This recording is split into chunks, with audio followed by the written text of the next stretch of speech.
Chris, welcome to Optic. Thank you so much for having me. I feel like it's been, a long time coming for me to actually be a part of this amazing series with B&H. And I'm grateful you reached out and today is going to be cool. I'm stoked to share. I'm very excited. It's been years I've been trying to get you to come and grace our stages, and you're always busy. I think like one year I got a solid commitment, and then something super cool came up, and it was like, all right, next year. But yeah, it happens. It happens. But in doing the research for today, now I understand everything. Yeah. Yeah, work tends to come at me sort of fast, and oftentimes it's like hey, can you shoot this next week, next month? And it's such a frustrating thing because there's so many projects I want to be a part of, so many events, so many speaking opportunities, but I'm so beholden to like my commitments as a commercial photographer and my clients. And I think that the beauty is that people often understand, like you said, later on, they're like, oh, that's what he was doing. Oh, that's what he was up to. He was somewhere. So I feel grateful for, the understanding and people always letting me understanding when I'm like, hey, I can only commit like maybe 2 weeks out, a month out. But it's challenging. I get it.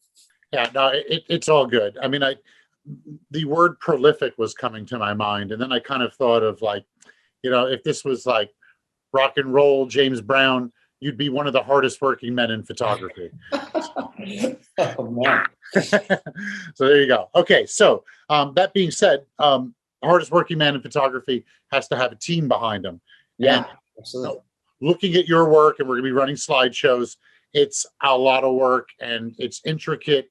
These are shots that aren't easy to get in a big way. So my question to you is, what does it take to produce your work?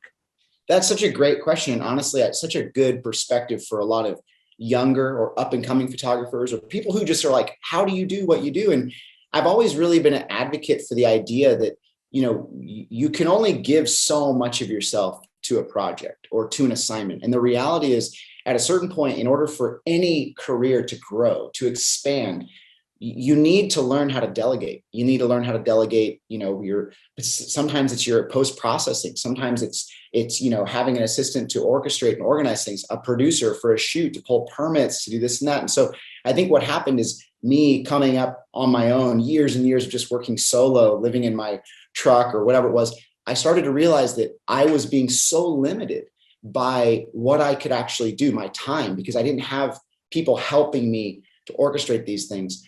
And so eventually I got, one kind of assistant intern, and that evolved to two. And nowadays we have an office of 7 people, and it's an amazing mixture of human beings who help me out on shoots. I have 2 assistants in the studio when I'm doing commercial shoots for brands. They come in and they help assist on shoots. I've got, a producer in-house. I also have a photo editor, Hannah, where my role is to kind of create the content, direct the content, have the creative vision.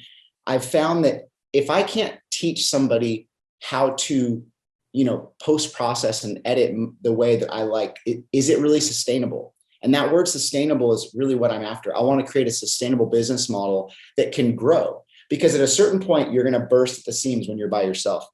So I'm able to overlook, the initial edits, the selections. I'm able to kind of give direction on what I want. But what I've found I really enjoy, David, over the last couple of years is I enjoy being in that directorial role. I enjoy working with young creatives and trying to have them help, create this vision for our studio, not for Chris Burkard, but Chris Burkard Studio, which we produce work for a lot of clients, and a lot of that requires a lot of hands. So it's been a long time coming. My business has grown and shrunk with political and monetary climates, right? Because of how advertising dollars work. So I've just been trying to respond to that as best I can.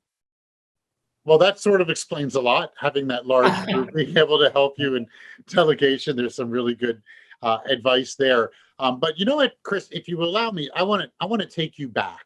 I want to really understand you from the beginning and showcase your work to our Optic people. And I want to go back to, can you tell me what that girlfriend's mom's camera that you were shooting when you were 16 years old? Let's go back to that early work and how you really started. And then we'll be caught up to you with your staff. And yeah, well, sadly there's not enough time in the day to tell that entire story. But in terms of my first foray into photography, I was dating a girl. I was 18 years old. I was spending a lot of time doing art in high school. I actually had a scholarship for automotive tech to go to like because I loved working on cars. That was like my dream. That was my career path, was like being a mechanic. And then all of a sudden I was like, man, I don't like being covered in grease all day. I wanted to be at the beach with my friends. And I did a lot of art in high school. I loved drawing and painting, but all of a sudden I'm at my girlfriend's house. Her mom pulls out a camera with like a hippie strap, the braided thing.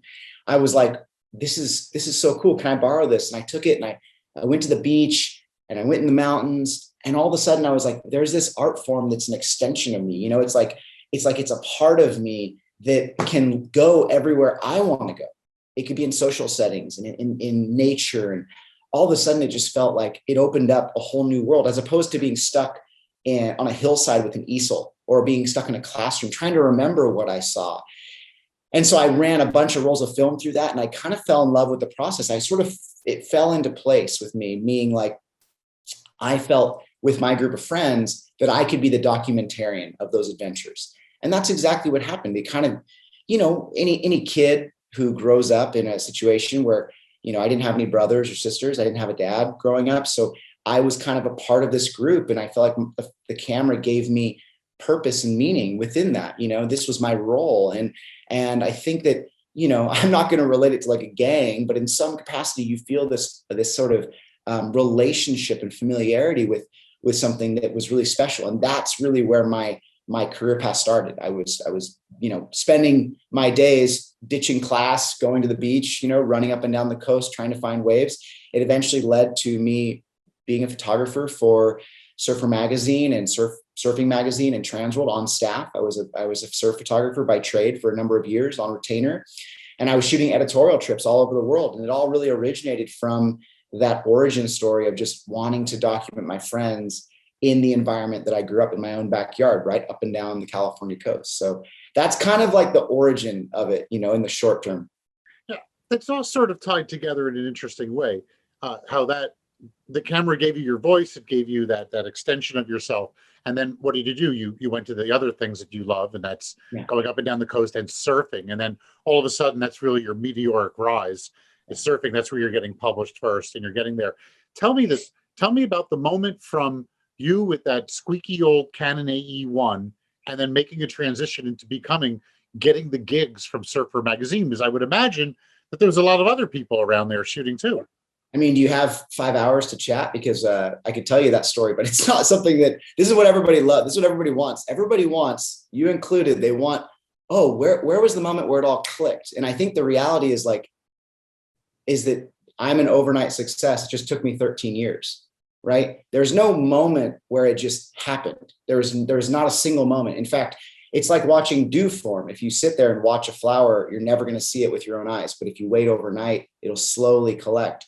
And so there were many micro sort of, I guess, successes throughout that time, meeting somebody because I was at the right place at the right time, being at the beach, meeting the right athlete or surfer who had a connection with this brand, and that brand needed a photograph. So it was all these small connections. And here's the reality is that when you decide to quit your job and you decide to quit school and you give everything you have to a career or to an art form, you'll usually find that success will be there. But this is the problem, is that most people aren't in a place where they can do that. I look at it as a privilege in many ways to have found what I love at a young age, where I didn't have as many responsibilities.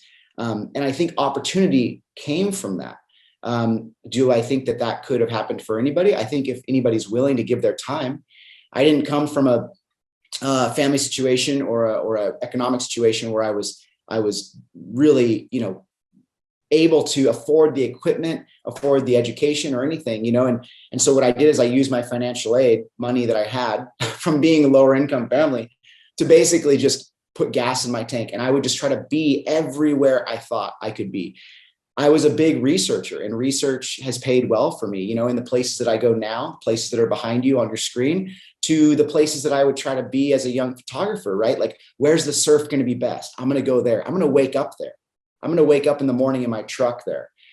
because I want to see who's there. So I would put myself in situations where opportunities could happen, and opportunities came, right? That's the thing, is like I met the photo editor at Trans World Surf through a friend of mine who I was, basically giving my time as like an indentured servant shooting in some way, because I was just like giving everything I could to do that.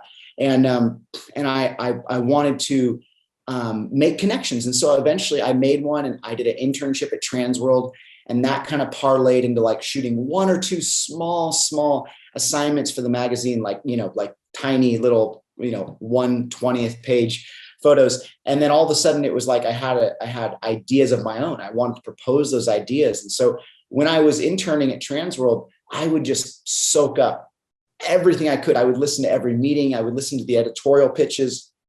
I would watch how the other photographers would submit their photos, the metadata they would use, the lenses they would use. I wasn't somebody who somebody needed to tell me what to do or how to do it. I was somebody who could look at the image and decipher and understand they shot this from this angle with this lens. And they, this is how this situation evolved, this great portrait that, you see the outtakes. And I think if you become a student of photography, you start to realize and learn how some of these maybe more sophisticated and or mysterious images come to life. And so I think that that's what boded me the most well. That's what really served me well. And in terms of like getting my first assignment, was nothing. It was like, again, it was somebody saying, hey, you should submit to this piece of the magazine. It wasn't like, Chris, we're going to pay you, so-and-so to do this. I don't think I got on retainer for the magazine or got an offer until I was maybe like 6 years into my career. And to be honest, having a retainer in some way, it takes away a little bit of the fire. It takes away, because right now I'm a freelance photographer. I have no idea where my next paycheck will come from. That's how it works. I've turned down opportunities to work on staff for brands or work on staff for magazines because I like and I love the idea that being freelance allows you the ultimate freedom, but it's also terrifying. And so I think in that early career path, there were small moments, there were small glimpses, but I think that they all kind of blend together as to where it's hard for me to even picture, oh yeah, there was this one quintessential photo that caught the eye of this person. It was more about consistency and hard work that they realized like, wow, this kid's going to get it done, even if he ends up like staying awake for 72 hours and sleeping in his truck at the beach or eating gas station food for a month or something like that. If I could distill what you just said, I think it comes down to dedication, which you certainly have. You are dedicated, putting in the work. But then I think of Henry Cartier-Bresson and the decisive moment. He laid out the decisive moment, but what you've managed to do is that you're in that moment. You've made sure that when that moment's going to happen, you're there to capture it because you put in the work. Well, you're absolutely right, David. I mean, a big part of, I think, opportunity is making space for it, right? And I think making space for opportunity means that you are going to submit yourself to being at the right place at the right time so that luck or whatever you want to call it can actually occur. And I think that that's a huge component of this is like, how do you find great moments? Well, you submit yourself to being there all the time. And sadly, sometimes, a lot of times you don't nail it. You don't, get the perfect light. You don't get the perfect image. I can tell you more failure stories than I could success stories. And I think any good photographer worth their salt should be able to. Something tells me, though, you got up the next day and went back out to photograph and yeah, the shot. So, okay. So listen, let's talk a little bit about the past. Let's go a little bit more towards the now. On your website, and this is very interesting because that's your Instagram, your website, the work that you create. That's the gateway to figuring out who Chris Burkard is. And you have summed up your work into 3 categories: adventure, landscape, and commercial. Yeah. Which is your favorite to produce out of those 3? My favorite to produce out of those 3 is when they all blend together. For example, when I'm asked to shoot something for a commercial brand that combines sort of the adventure component, right? And I think that that's such a broad term. It's such an overused term, but what I think about it as is anything that inspires people to get outside and get outside of their comfort zone, right? That should be adventurous, because what's adventurous to me might not be adventurous to somebody else, or it might be way, way, way on the extreme side. But the point being is that at a certain point, just simply getting outside of your safe and your routine, that's exciting. And I want to create images and I want to create campaigns that inspire people to do that, because I think that that's what the world needs more of. That's how you inspire people to care about wild places. That's how you inspire them to vote for the planet and to care about it. You don't tell them to do so. You just show them what you love and what you fear losing most. And that's the most exciting thing. So for example, I was able to shoot the Apple Big Sur campaign for the new screensaver, for the new operating system. That combined my passion for aerial photography with a place that I love, like landscape Big Sur, right? And then I was able to parlay that into this commercial opportunity for them to go up and shoot. So I spent, 3 days shooting in my favorite place, getting up early, the hum of the helicopter, documenting this place, trying to, document the fog and the light and all these things in a beautiful way that then could be used commercially. But that purpose is to inspire people. They look at their screen every day and what do they see? They see nature. It's not like they're hiring Chris to go shoot a cityscape because that's where more people should be. It's no, I want you to be in these raw environments, and I want you to have an almost mystical view of it that you could only hope to see, because we obviously spent days and days trying to capture that very finite, unique, personal, my perspective time. So to me, that's the good stuff. That's the dream, right? And I've done everything other than I've done shoots that were like personal projects that were just pure adventure. I've done stuff that was commercial, that was kind of just whatever, wasn't that interesting. And I think that when I combine all of them, that's when I just feel the most alive, in my work. I just downloaded Big Sur and started the installation this morning. So Nice. I saw that Great. image. That is amazing how you slipped in like that. Okay. Here's another, just to lead in, and this is kind of fits into it. Chris, you have photographed from one corner of this planet to the other, all different environments, deserts, Antarctica, jungle, mesas, all these amazingly beautiful natural places. What is your favorite environment to shoot in? That's a good question. I mean, I think that the image behind you kind of speaks volumes. I love places with a lot of vertical relief. If I can explain that, it's like, where you have steep mountains that meet the ocean, right? So you find that a lot in the Ring of Fire.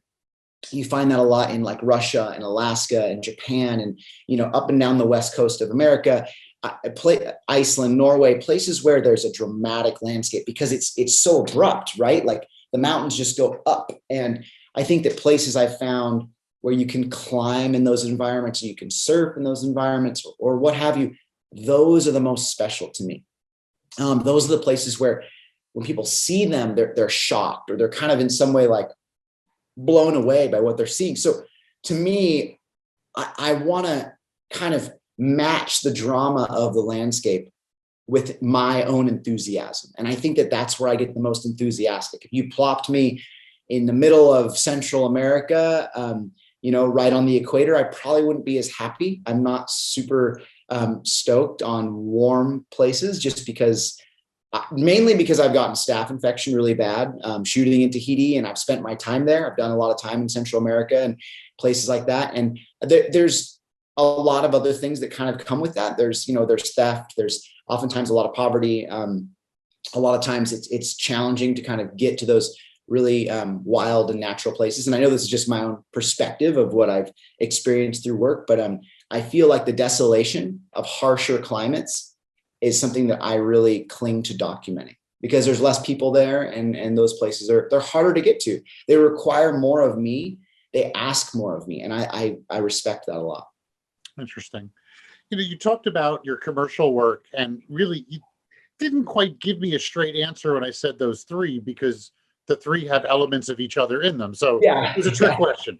But one thing that did bring me up, it was your clients. And I noticed three of your clients stood out. First off, Sony is one of your clients, and Sony equipment allows you to realize many of your images, of course. So that's a great partnership. But everyone here at OPTIC knows about Sony, and we're all stoked for Sony, and a lot of us shoot with Sony. But two brands came out, both, I think, wonderful brands within ecology and conservation, but Patagonia and Mountainsmith. Yeah. Yeah. I worked on staff for Patagonia for a number of years. When they developed their surf program, I was on retainer to shoot for a couple of years.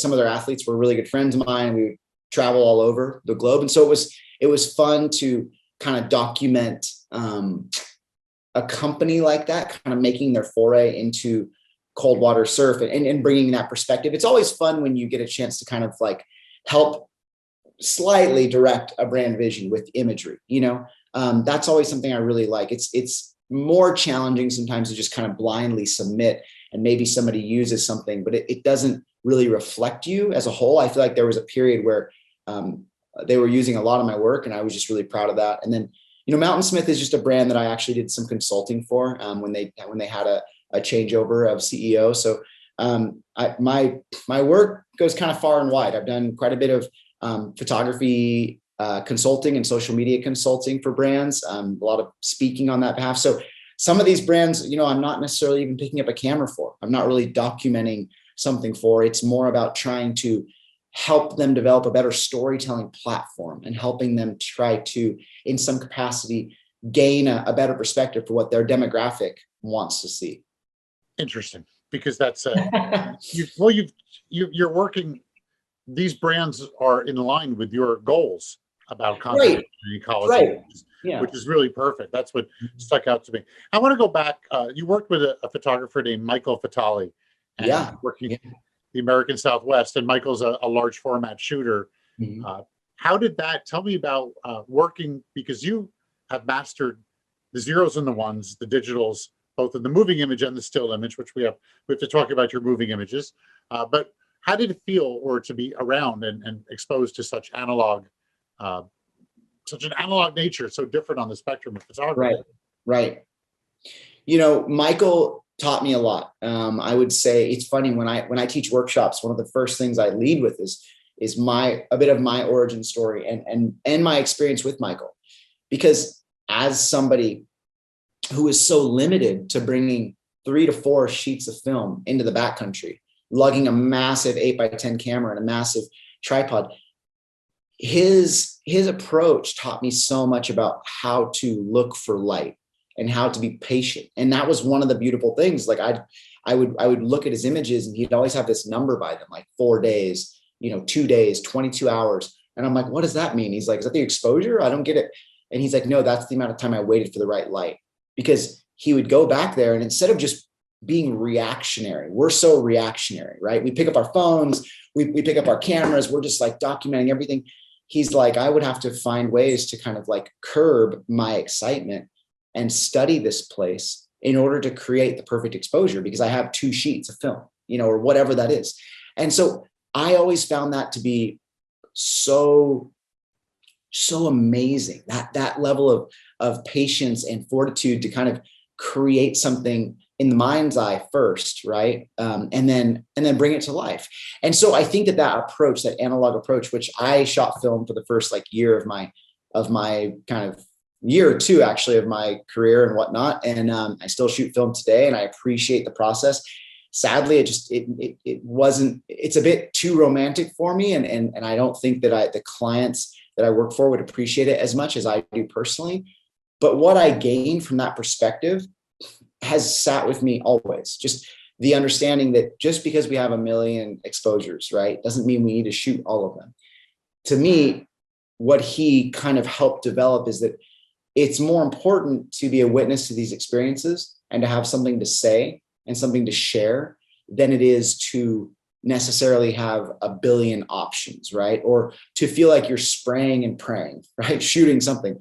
And I think that one of the big takeaways I got from Michael is that he amassed this incredible body of work. He would sell prints for, $30,000, $40,000, like incredible pieces of work in his gallery. All of his work was within a day's drive of his home, meaning that everything he shot, his whole portfolio is in the Southwest. For me, traveling all over the world, like I enjoy traveling. I enjoy documenting those faraway places, but his work and Ansel Adams' work is a good reminder that you don't need to travel far to create incredible work. And you actually don't need to travel far to create a historic and kind of momentous body of work. And so that's an amazing eye opener that I took from that, and something I think about still today. Chris, you're going to want to hang out for a couple of hours. We're going to have George Tice on, and he's a similar an 8x10 photographer who photographs his native backyard, New Jersey, and that's all. That's awesome. Stephen King says you should write books that you know. So Yeah. you photograph what you know. Yeah. So just to give an example, keep on this theme of this well-rounded, hardworking photographer that you are, you also did a children's book. Yeah. Yeah. I mean, I think what this comes down to is I want to, at a certain point you become so limited because you're speaking in the echo chamber. You're just sharing work to the same people. So why make a children's book? Well, I appreciate children and their perspective as much as adults. I don't aim to create work just for, 20 to 35-year-old people, right? I want to create work that spans generations. And one thing you realize as a creative or as somebody who wants to share kind of your own vision of the environment is that if you want to speak to different audiences, you sometimes have to work in different mediums. So we wrote a book. I worked with a publisher out of Salt Lake, and I hired a digital artist, David McClellan, to basically illustrate some of my photographs and kind of bring them to life with animals and all this stuff. But the point being is that regardless of the fact that there's no images, no photographs in there, the message is the same. It distills down my hope and my message from what I hope people would take away from my images into a form that children could appreciate.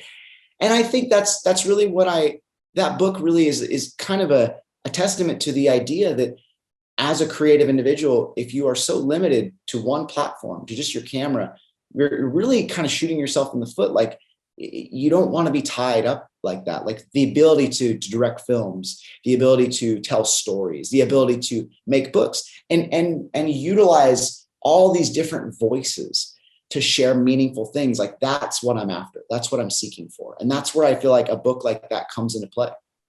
Okay. And one more question about that book. Was the title Maybe as you want. Was the title of the book inspired by David Bowie? No, I don't. What's the reference there? The Man Who Fell to Earth was a. Oh no, sadly not. But I love Bowie. Big fan. Looking at your body of work, there were many things that popped out at me, but one of them was a big question mark, and it was point of view. And you are equally creating great work when your feet are on the ground, as well as having a point of view that's very far up, whether it be helicopters, drones. Can you just talk about your point of view when you get these images that are, you're looking down on the mountain, brother. You're not looking up the mountain. I think what this comes down to is often, I think back to that experience with Michael Fatali, right? He would have all this time to compose an image. And one of the things that he would kind of preach is like, when you have this time, you should study your subject. You should walk 360 degrees around it. You should get on your belly.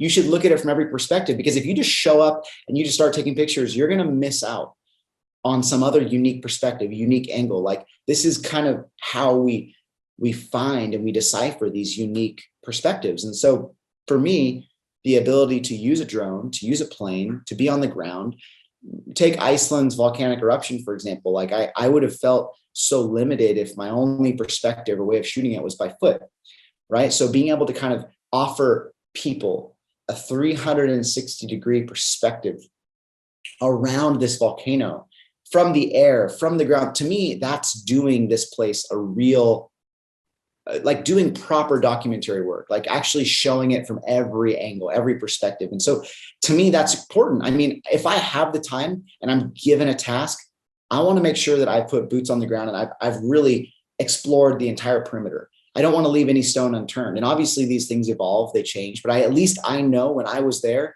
I didn't just walk up to the classic tourist viewpoint, pull up my camera, shoot and be like, okay, well, I guess I'm good. So I think there's always that extra effort, there's always that extra effort that's needed. Michael, again, he kind of preached that in his work with given the time that he had to study these places. This is why his compositions are so perfect, because he really thought about them.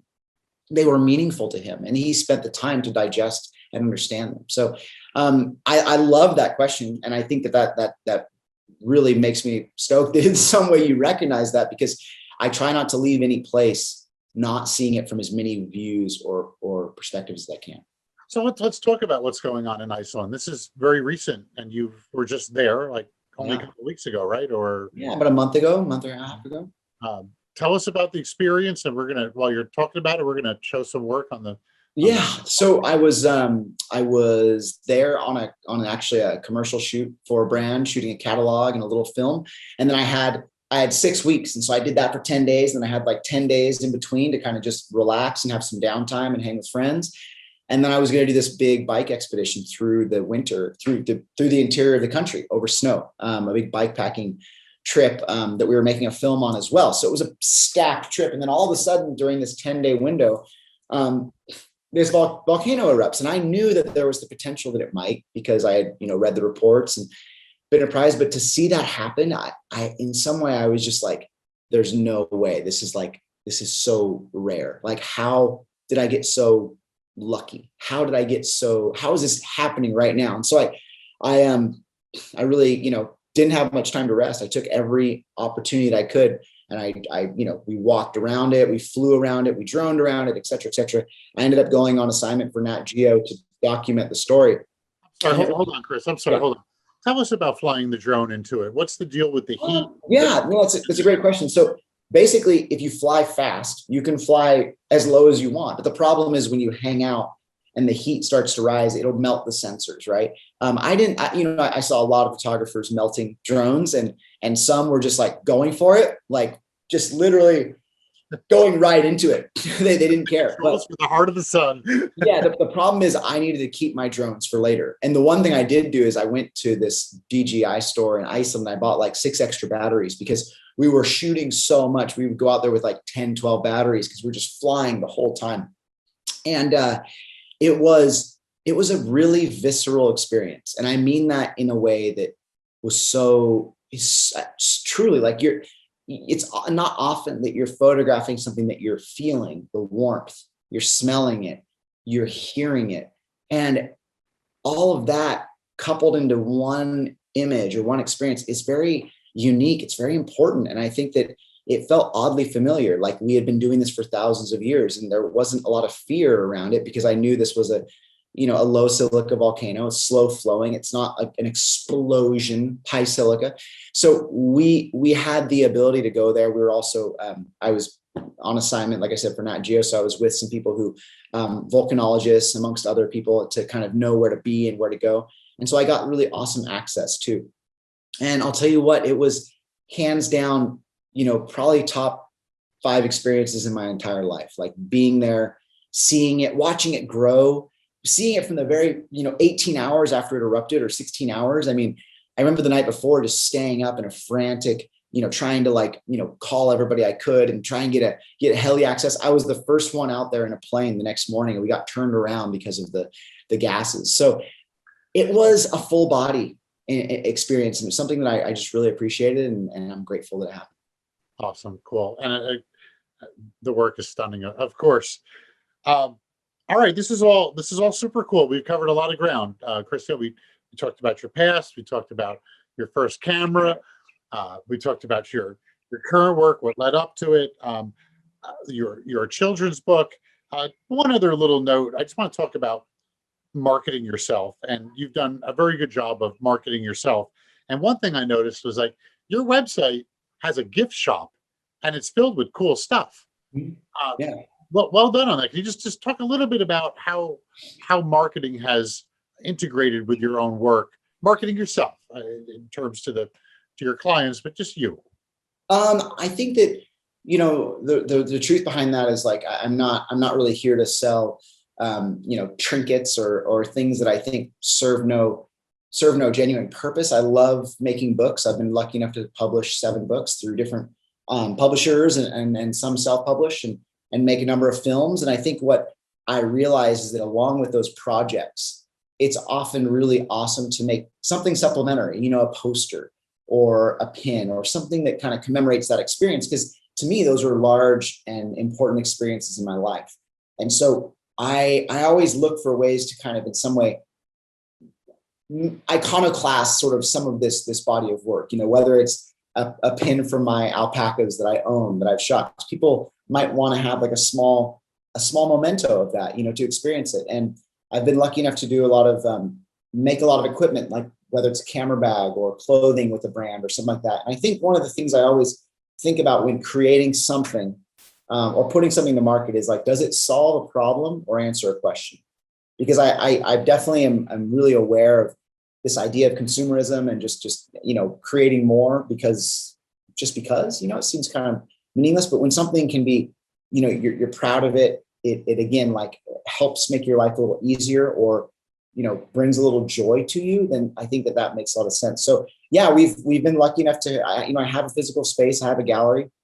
A lot of people come in and they want to say hi or they want to see the work. And so I love being able to offer some of those things that we've created and made. And we're really proud, we're really proud that we are able to transcend just the image and actually have something tangible people can walk away with. And that's really important. Okay.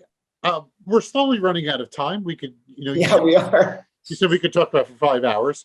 I want to cover two things that are interconnected. And the first thing is that a recent film that you just made, Milo, which I just watched it and we're going to play it for everybody. And it's really touching and just a beautiful film. And also your faith. And I want to ask how your faith has guided you in your work. Yeah, that's a great question. Which one do you want first? I think they're interconnected in a way because Milo, that's about faith. It's about a spirituality. And yeah, it's a really important topic and something that I hold really dear as well. Milo, the film itself, it's a film about a Native American photographer, Navajo, is Dine. His name is Navajo Milo or Milo Fowler, and he's somebody who I met over social media actually. And what's so interesting is that some of my best friends, some of the people that are most meaningful to me, I've met over social media. So that tells you something about this platform. As frivolous as it may seem at times, it can foster real relationships, real connection, if you allow it to.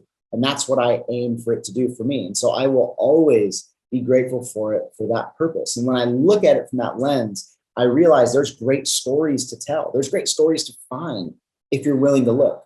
If you're on there just, frivolously looking at the next thing to buy, then it's probably not going to be the most useful tool. But for me, I met Milo. I fell in love with his work. I researched his message, his purpose. Why does he, where is he from? What's his story? And I realized that he had basically utilized photography as a way to give back to his people after a couple, just heinous events, the Gold King mine spill and amongst other things like, COVID, having distance learning kits and then not having, any energy to their homes. So he was providing solar power. So ultimately, I just was like, this is the person who I aspire to be like. And I want to tell that story. And so that's kind of where a lot of these stories come from. They originate from something meaningful within inside myself. My other films, I've made a lot of just surf films about exploration and the adventure of all that, which is great. And those are inspiring in a different way. But I feel like as you get older, as you grow up, as I've become a dad, I've got my own, my own concerns and thoughts and feelings. You want to tell stories that are meaningful and deep to you that might even be about an issue that you face personally, but it's easier to tell it in a perspective of a film. So a lot of times I think as a director, I'm trying to kind of emote what I'm going through personally or what I'm feeling in some way. Those are the most meaningful stories. Those are the ones that you'll get up at 4 a.m. to go shoot, or you'll go through sleepless nights because you're connected to them in some way.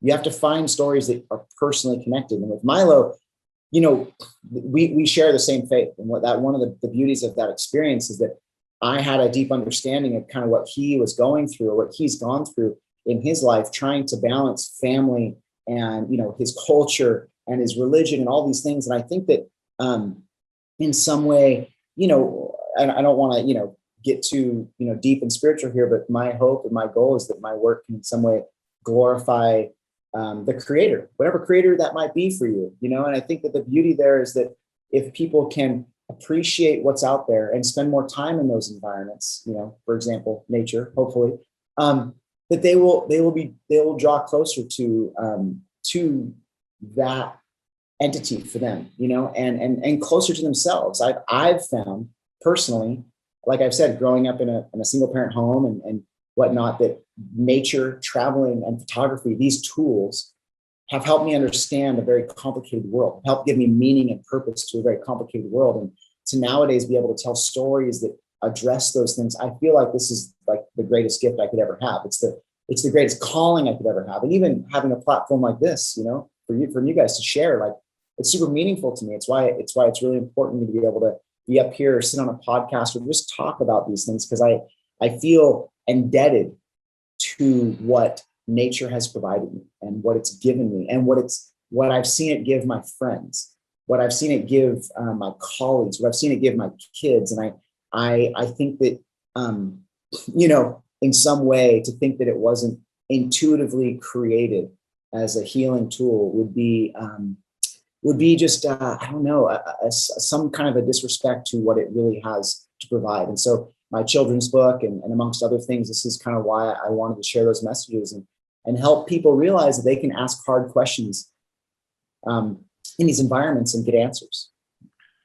Chris, thank you so much for joining us. We're going to roll.